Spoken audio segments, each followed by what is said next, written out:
Basumo Mbare, Suko Nonko Abidje, Iba Famaleja, Nafio Koy. Le nouveau Sénégal face au système systémique.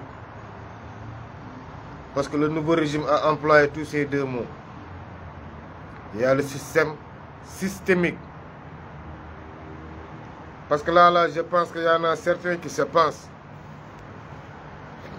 plus panafricains que les autres, ou il y en a certains qui se pensent connaître les composantes de notre chère Afrique plus que les autres. Trop, c'est trop. Et pour manipuler certains peuples, il faut avoir une armée derrière toi. Je ne peux pas comprendre comment on peut se lamenter sur le président Bassirou Diomaye Faye. Or,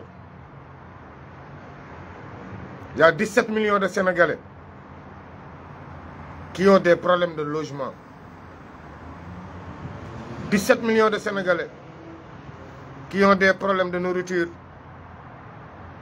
17 millions de Sénégalais qui ont des problèmes de bonne gouvernance.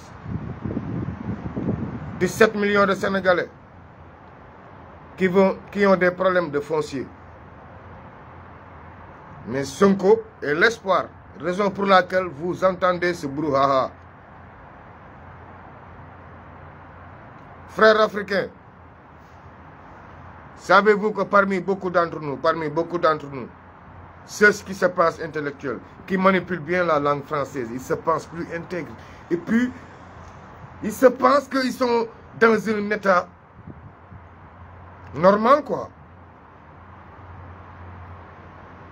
Le panafricanisme était là depuis quand?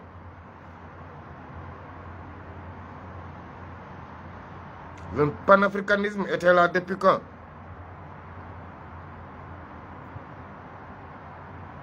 Peuple africain, il ne faut pas s'empresser. Le panafricanisme islamique que vous vivez là, mais c'est qui? C'est El Hadj Omar Foutiyou Tall. Où c'est qui? C'est El Hadj Omar Foutiyou Tall. Burkina, Niger. Qui vous a ramené le panafricanisme islamique? C'est pas Baye Niass. Si, c'est Cheikh Maulana Baye Niass qui vous a ramené le panafricanisme islamique, qui vous a montré que vous pouvez être noir et être des musulmans. Et vous voulez nous prendre dans notre panafricanisme là? Le panafricanisme n'est pas constitué que de la politique. Soyons logiques. Nous sommes une minorité, on devrait essayer d'être une majorité. Comment être une majorité d'abord, vous les Africains? Et c'est la manipulation de parler des Einstein, des Victor, des Heidegger. Moi, les Heidegger, ça ne m'intéresse pas. Je vous parle de El Hadj Omar Foutiyou Tall, Thierno Souleymane Baal, qui est à l'origine des constitutions. Il faut se dire la vérité. Et cessez-moi de me parler des Blancs qui vous ont écrit pour vous parler de l'Afrique. Moi, j'ai honte de citer certaines citations des livres. J'ai honte de les citer en tant que noir africain. Cheikh Ahmadou Bamba Khadim Rassoul a dit qu'on peut être musulman en devenant noir. Comme nous les Baye Fall, nous sommes des races. Nous sommes les premiers races avancées jamaïcains là, qu'on dit jamaïcain Rastafari. Je ne suis pas un jamaïcain, ni un antillais, ni un Guada. Je suis mouride. Je crois en ça parce que je suis un Africain. D'abord, avant tout. On ne croit pas à vos costards africains là pour devenir africain négatif. Moi, quand on me parle de l'africanité, quand tu viens vers moi, je dois te sentir comme mon frère africain. On y va vers le panafricanisme, comme c'est de ça que vous parlez. Le panafricanisme est très large, même sur le plan culturel. Le panafricanisme est très large. Comment? Il y a tentative de coup d'État au Burkina Faso. Et effectivement, le président Ibeka, il vous a dit qu'est-ce qu'il a fait échapper? C'est à cause des prières.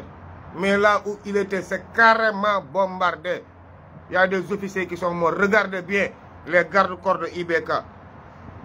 Partez un mois en avant, non, en arrière. Allez regarder les gardes-corps, regardez les tailles. Vous ne faites pas allusion à ces affaires. Les gardes ont complètement changé sur les tailles. Et cette tentative de coup d'État, ça venait d'où? De la Côte d'Ivoire. Mais maintenant, pourquoi vous ne vous lamentez pas sur Alassane Ouattara, qui a tout récemment essayé d'assassiner le capitaine Ibrahima Traoré jusqu'à ce que Assimi Goïta s'est déplacé au Burkina pour montrer à Alassane Ouattara que va te faire foutre avec ta France de merde. Et vous, Africains, vous êtes là à nous parler de... Et actuellement, si le capitaine Ibrahim Traoré était mort actuellement, on aurait dit deuxième Sankara.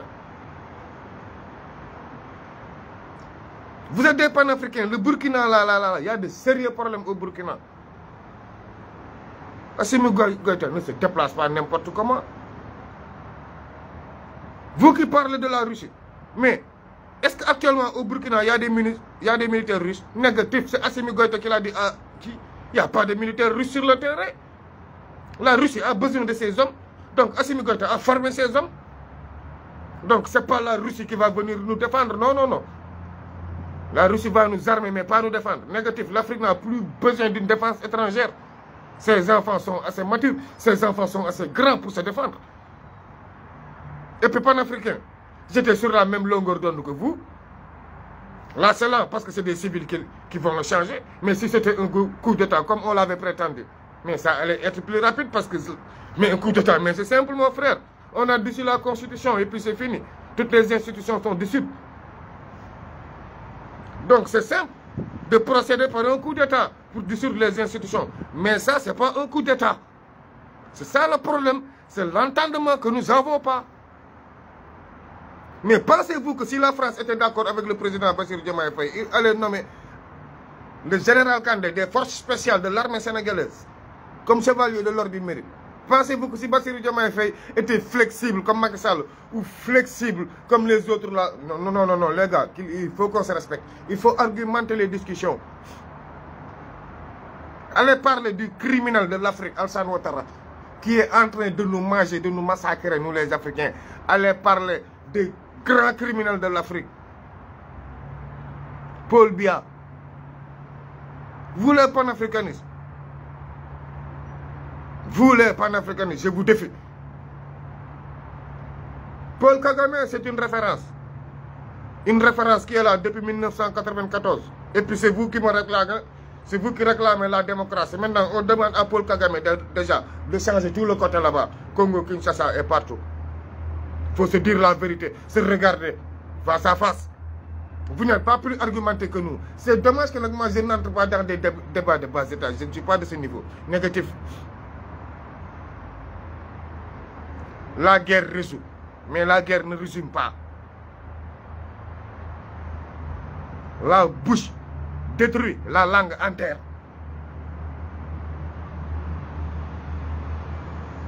On peut bien faire comme vous.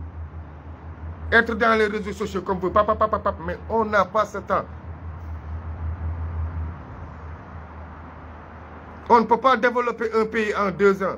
Avec un système qui nous a conduit. Paul Biya est là depuis 40 ans. Donc on ne peut pas développer ce pays tant que le Sénégal ne va jamais se développer.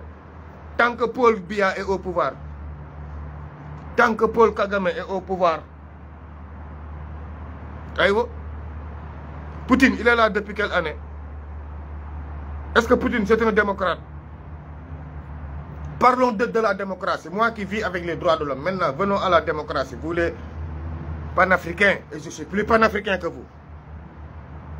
Vu notre comportement ici en Europe, moi des fois je vous vois, vous êtes en costume, bien ciré, et puis vous voulez insulter les blancs. Tu t'habilles comme un pingouin, le blanc il est bien dans sa tenue. Parce que c'est sa tenue, c'est un pingouin, mais toi tu n'es pas un pingouin, et puis il y a la chaleur, tu veux te pingouiniser, et puis venir insulter ton maître pingouin. Lui il est pingouin chez lui. Je ne suis victime de personne. Moi, je ne suis victime de personne. Je ne suis pas un homme lamentable. La France nous a volé, la France nous a volé. Certes, oui, mais ce que la France nous a volé, c'est à nous de le récupérer. Comment le récupérer? Aider nos gouvernants, leur donner la force. Il faut qu'on se respecte. Vous pensez que Dieu ne vous a pas montré la leçon? Ça ne fait pas 4 jours. Emmanuel Macron a nommé un général de l'armée comme il l'a voulu faire. Non, comme il a voulu faire là-bas, au Tchad. Ça veut dire quoi? L'armée sénégalaise prenait le pouvoir. Mais Dieu a fait que la Bolivie... Non, Allahu Wahidun. Allahu Wahidun. Dieu a fait que la Bolivie a montré l'exemple à moins de 72 heures. Le peuple sénégalais, c'est ça que je vous disais. En cas de coup d'État, le peuple sera là. Donc la France, là, vous perdez votre temps. Le peuple sénégalais, là, ne sera jamais prêt pour destituer le gouvernement de Ousmane Sonko ou de Bassirou Diomaye Faye par des armes. Ça a détrompé vous, peuple africain. Sur la politique, on a eu des ancêtres traîtres comme Blaise Diagne, comme Senghor, comme Abdou Diouf, comme Abdoulaye Wade, oui. Mais sur le plan spirituel, si vous êtes spirit aujourd'hui, c'est le Sénégal, encore une fois. C'est El Hadj Omar Foutiyou Tall. C'est Ahmadou Bamba Khadim Rassoul. C'est Cheikh Maulana Baye Ibrahima Niass qui a 47 millions de disciples. Rien que dans les pays que vous parlez là, Burkina, Niger, Nigeria, Bénin, 47 millions de disciples. Qui est Cheikh Maulana Baye Niass? Est-ce que vous le connaissez? Est-ce que c'est un arabe? Pourquoi vous croyez en lui? Mais pensez-vous que ce peuple-là, aujourd'hui, il osera trahir cette mafia africaine? Non, j'ai parlé à de hautes autorités. Macron est en train de péter les câbles parce que l'armée française là, va quitter le Sénégal. Ça, c'est déjà réglé. Mais c'est que c'est un nouveau gouvernement. Ils ne sont pas dans les bruits. Nous sommes des panafricanistes. Non, eux là, ils ne sont plus des opposants. Ils ont dépassé. Ils ont dépassé ce stade. Le respect vient de l'Afrique de l'Ouest. Sans le Sénégal, vous les panafricanistes, qu'est-ce qu'on nous disait? L'Empire du Mali. Qu'est-ce qu'on nous disait? L'Empire du Ghana. Et le plus grand empire africain, c'était quel empire? C'est l'Empire congolais. Mohamed, qui est Israël. Vous ne maîtrisez pas. Il n'y a pas de juifs blancs. Il n'y a pas, ça n'existe pas. Tous les juifs sont des Renois et les Hébreux.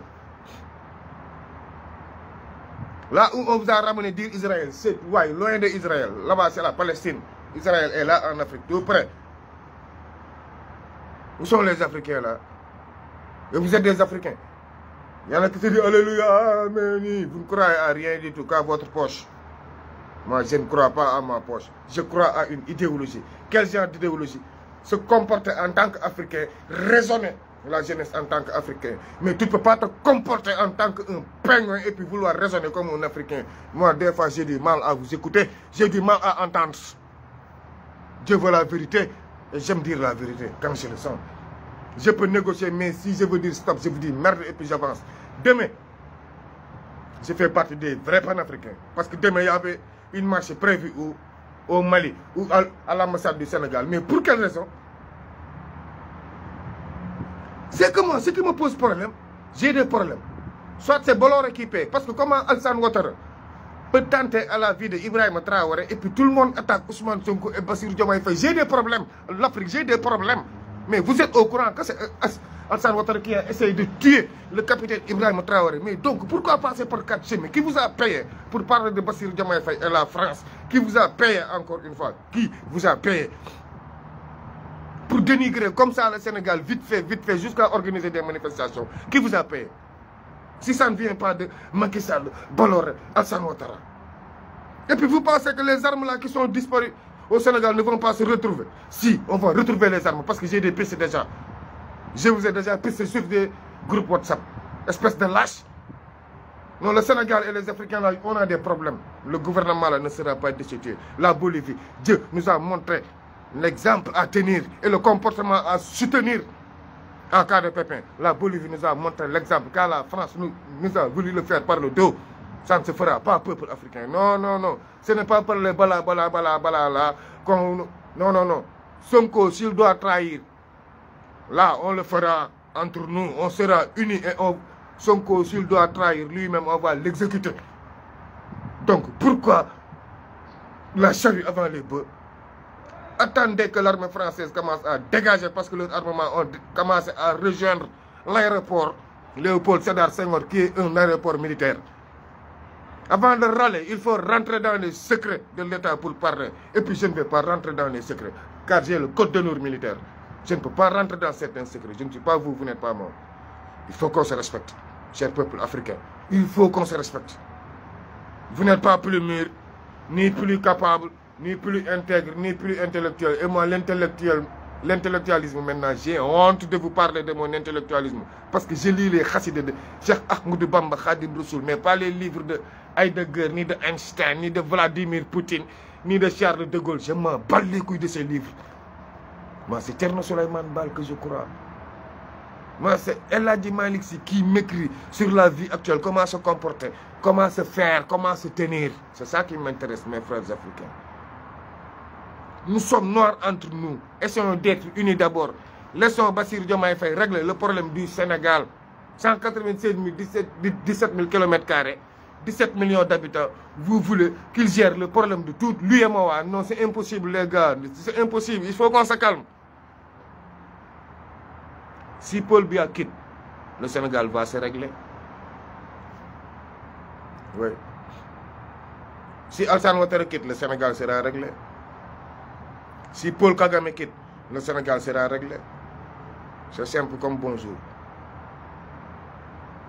Essayons de soutenir l'armée burkinabèse comme en se tenant à être un seul homme. Mieux que de mélanger le peuple burkinabé et le peuple sénégalais. Alassane Ouattara est en train de faire. Mais comme Alassane Ouattara, il a de l'argent, il va vous contrer. Alassane Ouattara, il a son argent, il a ses fils.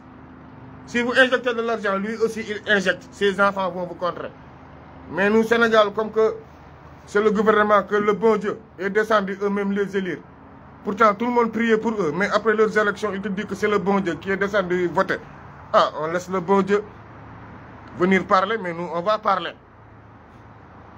L'histoire est là, peuple africain. Si vous voulez, on va faire des lives. 5 sur 5, parler de notre Afrique. Rec. Sans toucher les personnes. Être sur les perspectives africaines et voir qui est qui a respecté ces perspectives. Les pays révolutionnaires, ce qu'ils vivent actuellement, j'en sais beaucoup de choses parce que je suis complètement branché au Mali. Complètement branché. Ce que manipulent les lifers guinéens là, tous les hommes de confiance de Mamadi Doumbouya, c'est des peuples. Il y a beaucoup de choses, je vais revenir sur vous, peuple africain. Vous parlez, vous râlez. Je suis en train de vous écouter. Mais quand je veux parler, je parle parce que je fréquente n'importe quelle armée. Il faut qu'on se respecte. Les jeunes là, ils s'entendent bien avec Assimi Goïta. Ce qu'il avait dit avec Assimi Goïta, ils vont le respecter. Mais avant tout, ils vont faire sortir l'armée française d'abord et leur matériel qu'ils avaient. Les matériels du G5 Sahel là. Le décret qui avait fait que l'armée française ou l'OTAN devait venir sur les frontières sénégalaises au Mali, c'était faux. C'était un décret signé par Macky Sall, oui ou non? Qui a eu raison? Où est le décret maintenant? Qui a entendu parler de ce décret? Est-ce que le décret là est venu là à l'Assemblée française? Est-ce que le décret est au Sénat? Est-ce que le décret est aux Nations Unies? Donc c'est de faux problèmes, cessez de manipuler. C'est ce que quand Bolloré, les Amadouba, les Macky Sall là, vous donnent leurs affaires là, vous êtes en train de manipuler l'opinion jusqu'à manifester au Burkina. Vous, peuple malien, demain, il n'y aura pas de manifestation. Si vous ne le savez pas, au Mali, tous les partis politiques sont dissous. Et là-bas, l'armée a une seule voix. Demain, il n'y aura pas de manifestation politique au Mali. Personne ne va mélanger le Mali avec les autres. Il faut savoir raison garder. Si les pseudo-intellectuels, les soi-disant intellectuels là, vous rapapapouillent jusqu'à ce que vous sortez manifester, que chacun prend ses responsabilités. Le Mali est un État fort et restera un État fort. Le Mali est un peuple qu'on ne peut pas manipuler. Donc demain, il n'y aura pas de manifestation et la manifestation est annulée pour aller devant l'ambassade du Sénégal manifester pour dire Bassirou Diomaye Faye ne devait pas partir en France. Regarde-moi ces babakouilles là. Et les présidents qui sont partis en Russie, les Russes sont les meilleurs empoisonneurs au monde. Et les présidents qui sont partis en Russie, ils font quoi là-bas en Russie?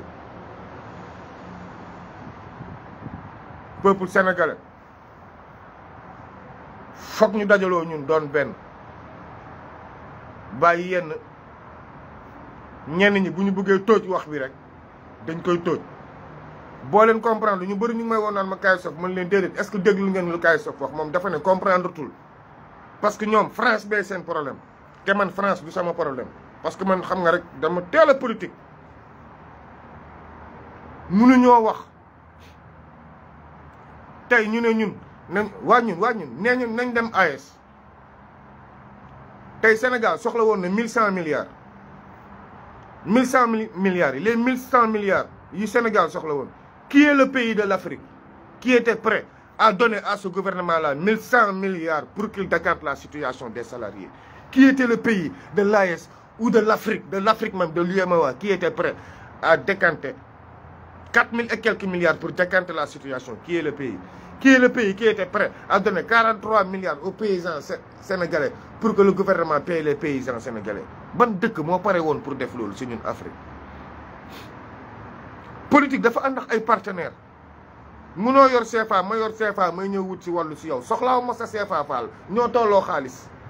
Munoo yor franc guinéen ma ñëw di wut ci wàllu ci yow soxlaaw ma ko parce que y a rien là-bas qu'on peut te donner rien. Lan la ñu dëkk yooyu mënal sur le plan salarié, sur le plan financier? Est-ce que ces pays-là, gars, il faut qu'on se respecte. Il faut des partenaires stratégiques. Mais lan moo tax au niveau militaire, au niveau sécurité? Pourquoi le Mali n'est pas venu au Sénégal? Pourquoi le Mali n'est pas parti au Nigeria? Pourquoi le Mali n'est pas parti en Égypte? Mais ils sont partis où? En Russie.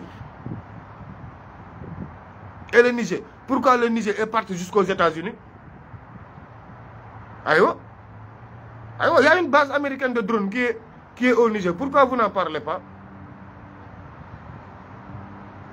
Celui qui veut l'unicité ne divise pas. Celui qui veut diviser, parce que tu envisages autre chose. Personne n'a envisagé des élections. Que Ousmane Sonko allait venir par des élections. Personne n'a envisagé ça. Il faut qu'on se respecte. Vous n'êtes pas plus mature. Non, négatif. Vous n'êtes pas plus mature. Négatif. Moi, je suis panafricain brut. Quand je verrai quelque chose, ou si je n'étais pas dans les profondeurs de certaines décisions-là, non, j'allais prendre votre défense. Mais là, il y a trop de faux. Il y a trop de manipulation. Et il faut que ça s'arrête. Il y a trop de faux. La fausseté là, c'est pas nous, Renoir. C'est dommage pour le peuple noir. C'est dommage toujours, nous sommes lamentables. C'est dommage pour le peuple noir. Chaque jour, c'est entre nous. Les Blancs nous mettent entre nous. On se marche entre nous. On s'insulte entre nous. On fait tout entre nous. C'est dommage pour le peuple noir qui s'octroie des frontières. C'est dommage pour nous. Mais Bassirou Diomaye Faye et Ousmane Sonko vont régler les problèmes du Sénégal d'abord. Ils ont été élus par les Sénégalais. C'est l'erreur de Obama qu'on avait commis, cher peuple africain. Donc c'était Sonko l'espoir. Et comme c'est Sonko l'espoir, si tu as espoir, il ne faut pas se décourager tôt. Il faut aller avec le temps, car seul le temps peut juger. Seul le temps peut juger. Heureusement que Sonko était en prison, il n'est pas venu dans la diaspora africaine, ni dans la diaspora européenne pour faire des promesses. Heureusement qu'il n'y a pas eu de promesses. C'est nous les lifers, c'est nous les patriotes qui faisaient des promesses, mais pas les gouvernants. Ils ont un livre bien déterminé, qu'ils vont se rallier à l'Afrique, donc ils vont le faire. Ce que je suis d'accord avec vous, c'est non à la CEDEAO. La CEDEAO, il faut que ça disparaisse. Quitte à ce qu'une autre institution, mais la CEDEAO, on n'en a plus besoin. C'est une CEDEAO française, on n'en a plus besoin. Parce que tout le commandement qui doit contre Bassirou Diomaye Faye, actuellement, c'est les leaders de la CEDEAO là, qui sont en train de négocier entre Bassirou Diomaye Faye et la France. Actuellement, CEDEAO, nous avons négocié entre le gouvernement sénégalais et le gouvernement français. Pour vous dire, bon, je ne vais pas rentrer dans les dessous de table. Bassouma Mbare. Bac, c'est mardi le 2. N'oubliez pas mes élèves. Il y a les élèves qui font le bac. Et puis, n'oubliez pas mes affaires là. J'ai tout publié sur les réseaux sociaux. Pour les filles, maman, que je dois gérer dans les grandes vacances pour qu'ils ne soient pas des bonnes à Dakar. Ce qu'on a habité, Iba Fama, le dia. L'essentiel, c'est de rester unis et rester solidaires. En cas de trahison, on reviendra vous dire, mais là, il n'y a pas de trahison. Il n'y a rien à s'inquiéter. Tout le monde est bien, tout le monde est happy. Le travail continue, on se concentre.